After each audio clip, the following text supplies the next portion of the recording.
Ini saya harus sampaikan karena ini penting dan harus sering disampaikan.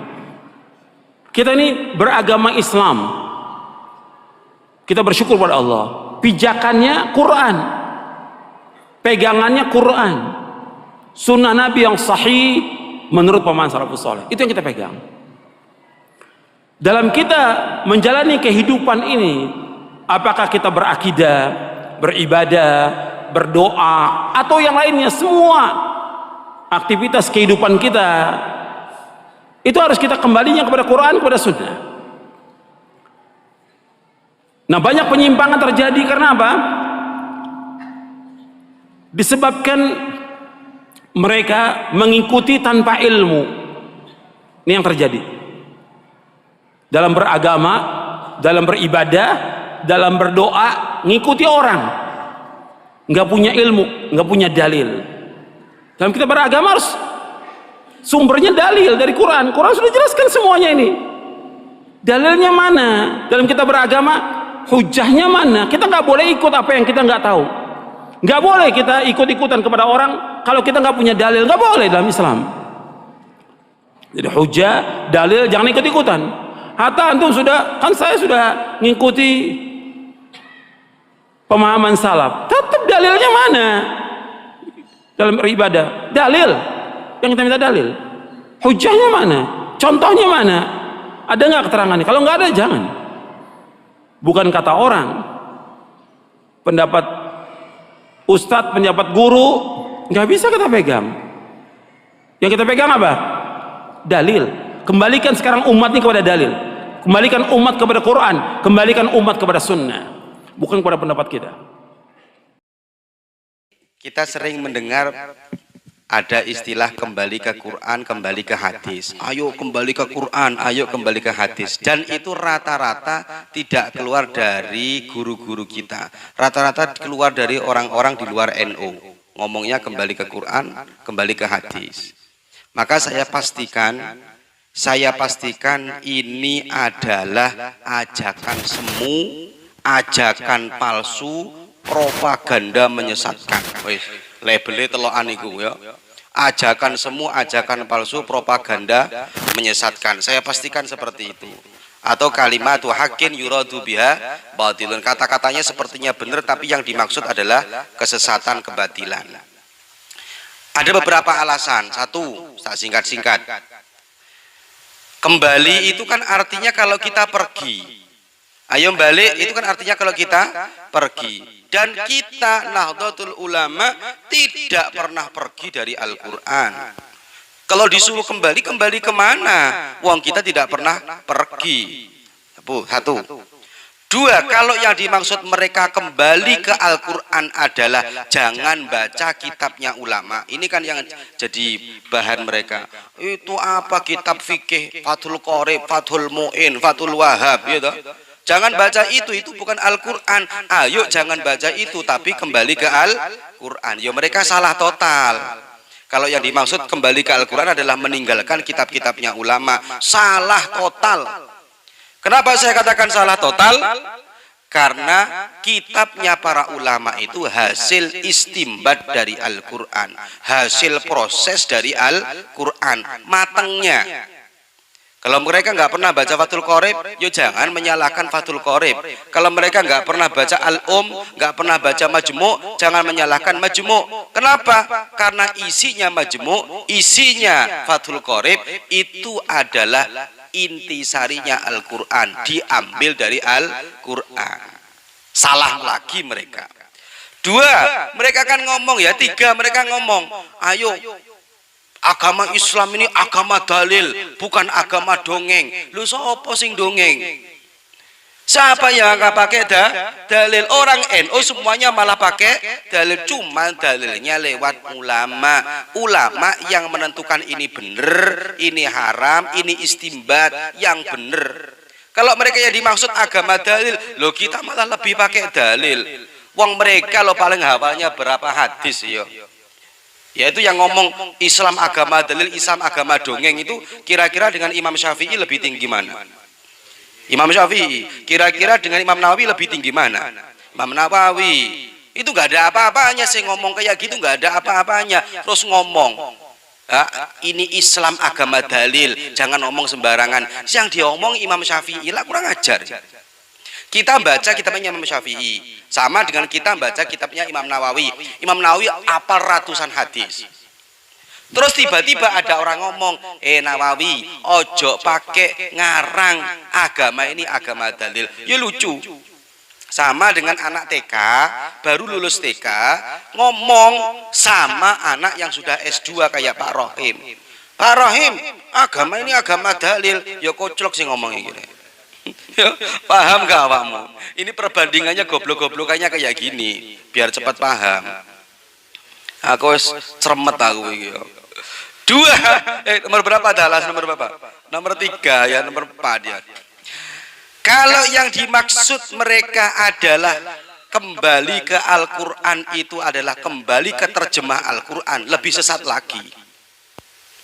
Ya, mereka nggak boleh pakai kitab tapi pakai Al-Quran. Pas ayo kembali ke Al-Quran, maksud mereka adalah kembali terjemahnya Al-Quran, terjemah depak, maka lebih sesat lagi. Kenapa lebih sesat lagi? Karena kita diajak untuk menjadi mujtahid yang pada saat kondisi kita tidak mampu. Disuruh istimbat langsung ke Al-Quran. Padahal syaratnya orang istimbat langsung ke Al-Quran harus alim bahasa Arab, harus pinter nahwu sorob, balaghah ma'ani, ya, tafsirnya bagaimana, nasih mansuhnya bagaimana, asbabul wurud, asbabun nuzulnya bagaimana. Ini ngerusak. Kenapa saya katakan ngerusak? Ya iya, wong kita disuruh menjadi mujtahid yang belum pada waktunya. Dan dia yang ngomong juga belum waktunya jadi mujtahid. Kok malah dia ngomong, ayo lihat Al-Quran. Loh, ikilah yang tambah ngerusak. Tambah nemen ngerusaknya. Akan menjadikan man fassarul Quran bi ra'yihi falyatabawwa maq'adahu minan nar. Barang siapa menafsiri Al-Quran dengan otaknya sendiri, dengan pemikirannya sendiri, maka tempat yang baik baginya adalah neraka. Ini propaganda itu ngajak masuk neraka, ngono lho maksudku iki. Goblok-goblokane ngono lah ya. Apa bahasa kasarnya kayak gitu. Propaganda itu ngajak kita masuk neraka. Kenapa? Karena menuntut kita untuk menjadi mujtahid padahal kita belum mampu jadi mujtahid. Jangankan kita, mereka yang ngomong juga belum mampu jadi mujtahid. Maka akan kena ayatnya Kanjeng Nabi, man fasral Quran bi ra'yihi falyatabawwa maq'adahu minan nar. Dan lagi nanti akan salbut, akan rancau. Kenapa saya katakan rancau? Karena kalau orang berpikir dengan otaknya sendiri tanpa metodenya ulama, kan mereka kan kembali ke Quran, maksudnya pakai terjemah nih. Pakai, ayo ini Qurannya ini. Loh, kan pemikirannya dia kan akhirnya. Iya kan? Kalau kita ikut Imam Syafi'i, baca kitabnya Imam Syafi'i, otomatis kita mengkiblat pemikirannya Imam Syafi'i yang jelas-jelas keilmuannya mapan. Maka akan terjadi penyesatan kepada sesama orang Islam karena cara berpikirnya tentu tidak sama dalam menafsiri Al-Quran. Sehingga contoh yang paling mudah, surat Az-Zumar ayat 3. Ayat yang ditujukan untuk orang kafir, akhirnya dia katakan untuk orang Islam. Contoh itu loh, mana'buduhum illa liyuqarribuna zulfa. Saya tidak menyembahnya kecuali hanya untuk mendekatkan saja kepada Allah. Itu ayat untuk orang kafir, kemudian dibuat dalili orang Islam yang tawasul. Ya rusak sudah mereka kan. Akhirnya kan menyesatkan, mengkafirkan. Dari sini, dari propaganda kembali ke Quran, kembali ke hadis, yang mereka katakan ini adalah agama dalil, sehingga dia berani menyesatkan orang. Lah ini akhirnya imbasnya. Ayat yang mestinya untuk orang kafir diarahkan untuk orang Islam. Tawasul apa haram? Haram. Apa? Bahkan kafir. Pakai ayat, mana'buduhum illa liyuqarribuna zulfa. Ayat ini diturunkan asbabun nuzulnya, asbabul wurudnya untuk orang, asbabun nuzulnya ya, untuk orang kafir, tapi didalili, dibuat dalil untuk orang Islam yang tawasul. Rusak semuanya. Wis, cara berpikirnya rusak, ajakannya palsu, propaganda menyesatkan, ajakan semu, ngajak masuk neraka. Ayo, wis. Makanya kalau ada orang kayak ngomong kayak gitu, dari kiai-kiai kita nggak pernah kok ngomong kayak gitu ya. Saya nggak pernah dengar dari kiai saya Lirboyo ngomong, ayo kembali ke Quran, nggak ada. Saya nggak pernah dengar dari kiai-kiai kita Genggong, Sidokiri, ya. Terus Suniyah, mana lagi? Mana saja sudah, Sarang nggak pernah, Nurul Jadid nggak pernah ngajak kembali ke Quran. Mereka yang baru tahu tentang Quran aja sih ngomong kayak gitu. Rusak ini semua sudah. Paham ya? Ini minimal lah beberapa ini menjadikan kita padang, jelas bahwa ajakan mereka itu ajakan semua. Masalah pertama, masuk ke bab ikhtilafnya. Saya langsung cepat. 1. Bapak Ibu sekalian, pernah dengar ungkapan ini? Saya ingin memahami dari Al-Quran dan Sunnah.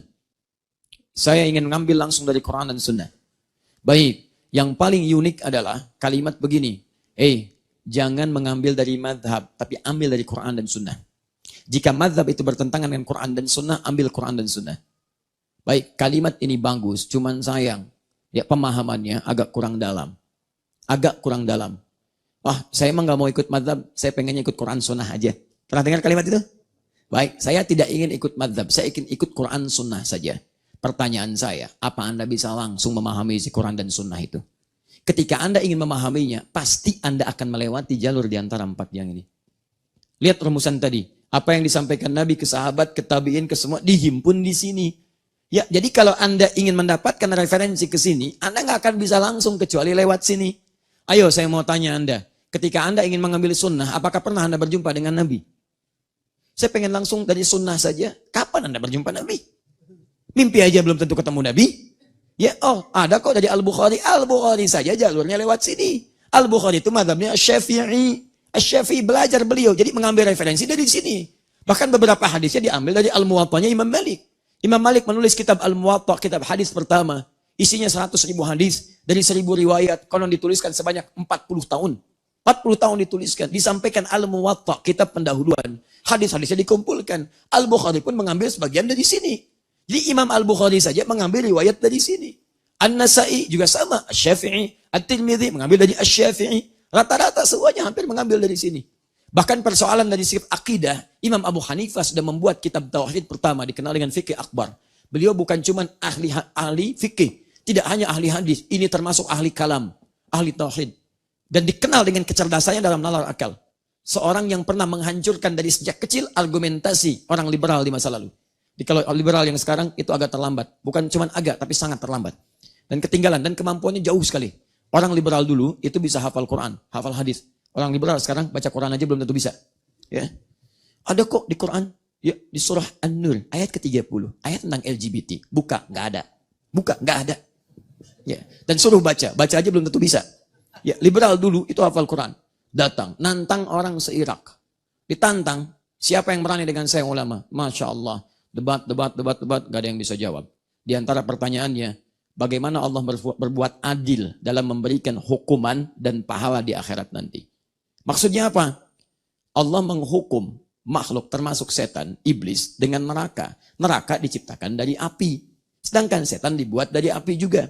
Setan iblis dari jin. Quran surah 18 ayat 50. Ya wa idh qulna lil malaikati isjudu li adama fasajadu illa iblis kana minal jin. Jin diciptakan juga dari api. Quran surah 15 ayat ke-27. Wal janna khalaqnahu min qablu min naris samum. Di mana letak keadilan Allah?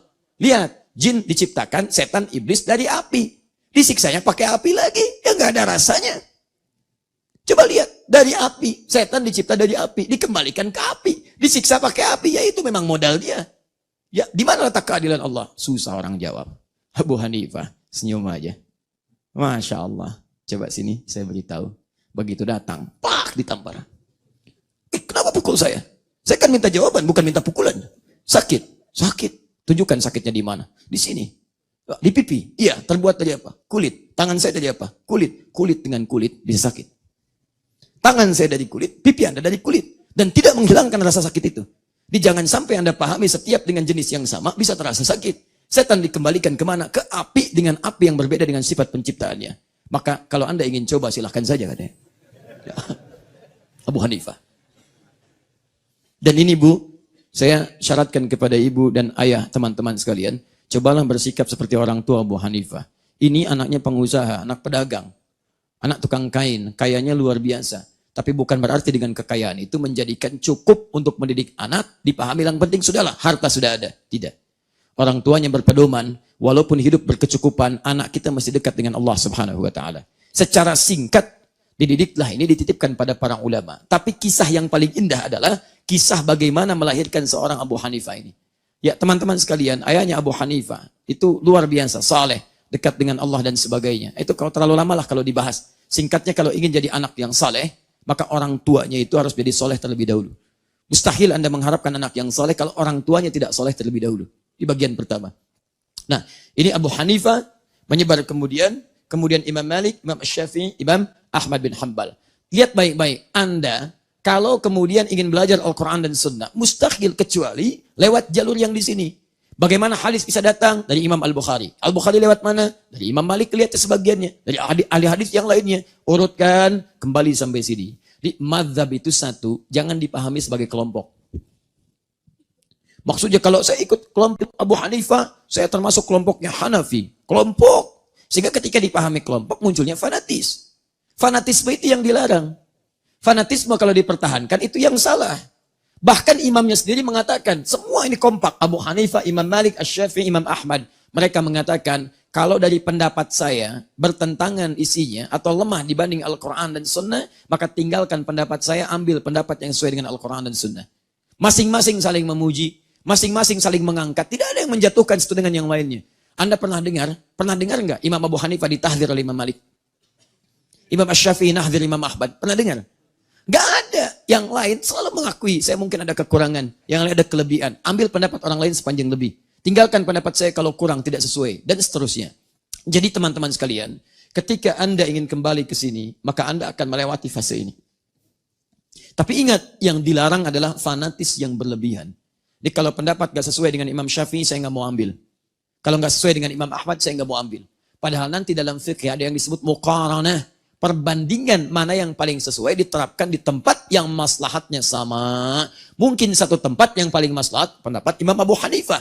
Karena itu di Pakistan, di India, sebagian di Cina yang diterapkan yang ini. Karena sesuai dengan konteks kehidupan mereka. Itu yang diambil. Sebagian ada yang dengan menggunakan Syafi'i. Dulu, nah ini masalah kedua. Anda pernah mendengar kalimat ini? Kalau bukan dari Madinah, jangan diambil. Ustaznya dari mana? Libya. Enggak sunnah. Yang sunnah itu dari Madinah. Enggak sunnah. Sunnah itu dari Mekah. Enggak sunnah. Sunnah itu dari Mesir. Dari macam-macam. Lihat teman-teman sekalian, Anda terjebak di situ. Ya, saya tidak mengecilkan yang lainnya. Semua orang baik. Lihat baik-baik. Masih ingat tadi kata saya? Perhatikan baik-baik. Mazhab apa yang pertama kali ada di Madinah? Maliki.